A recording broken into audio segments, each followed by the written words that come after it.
Dostlar, bir minutçuk wagtyňyzy gidirip şu video seredin. Täze bu videoda gatman ýyly zat bar. Siz 2 gün mundan öňden Iran döwleti tarapyndan ýasalan AI videosyny gördüňizmi? Siz bu şepartlaryň şo ýaly zehini milletdigini bilýärdiňizmi? Şo 50 sekundluk videoda Amerikanyň 100 ýyllap eden ýalňyşlyklary, hem şolaryň adamlara ýetiren ziýany barada görkezýärler. Videonyň başynda yerleri illerinden alynan injeýleri, soňra Ýaponiýada Hiroşima we Nagasaki'da parahat ilatyň üstüne atylan atom bombasynyň adamlara ýetiren diýanyny, Vietnamdaky ýakylan owalary, Yemendäki aşyk hem urşun içindäki galan çagalary, Palestina Gazadaky bolan zulmy, Epstein adasyndaky bolan wakalary, Iranyň özünem şol sanyň içine alyp, AI bilen geljegi umytly seredýän çagalary we adamlary hakyky görnüşde ýasapdyrlar.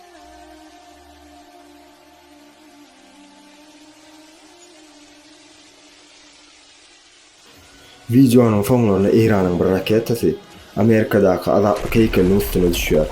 Bu şeýle ýazyp çykýar: "One vengeance for all." Ýagny näme? Hemmet üçin aralar. Bu ýerde men diýjek bolýan zadym näme? Iran hem tehnologiýa, hem akyl üstünligi bar. Adamlar taryhy okapdyrlar.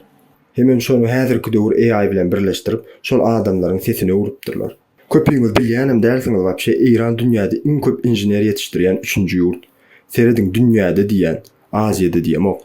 Adamlaryň kosmos tehnologiýasy we drone robot tehnologiýasy we medisinada gaty öňde barýarlar. O zatlar siz geň galdyrmaýan bolsa, ýöne Iran şunça ýyllap sanksiýada otursa-da şon ýalak derejäge ýetip bildiler. Bu ýaňy diýdime injiner ýetişdirmekde dünýäde 3-nji ýerde diýip. Şolaryň 70%-dem aýal. Bu zatlar ýöne bir tötenlikde Iranyň akylly zähmetkeş halkynyň azaby şo. Bu barada kimiň näme pikiri bar? Kim islese kommentariýada gelip öz pikirini paýlaşyp biler.